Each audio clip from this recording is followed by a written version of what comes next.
చాలామంది ప్రార్థనకు రమ్మంటే ఏమంటారంటే, నాలో తాగుడు అలవాటు ఉంది కాబట్టి నేను రాను, అది మానుకుని నాకు వస్తా. లేకపోతే నాకు తాగుడు అలవాటు లేదు, సిగరెట్ అలవాటు లేదు, ఏం అలవాటు లేదు, కానీ ఒక్క కైని మాత్రమే ఉంది. కైని అలవాటే ఉంది. ఇంకే సిగరెట్ కూడా తాగనన్నా, మందు తాగను, సిగరెట్ తాగను, ఏమీ తాగను. ఇదొక్కటే, ఈ కైని ఒక్కటే, అది ఒక్కటే, అది మానేస్తే అది వస్తా.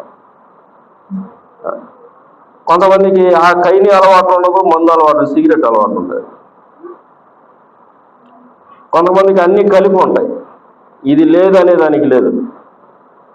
ప్రతి చీకటి కార్యం, ప్రతి పాపము వాడి చేయని అలవాటు లేదు, వాడి జీవితంలో చేయని పాపం అంటూ లేదు, వాడి అడుగు పెట్టని పాపపు స్థలాలు ఏవి కూడా ఉండవు.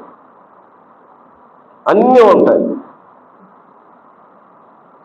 వాటిని వదులుకొని నువ్వు రావాలని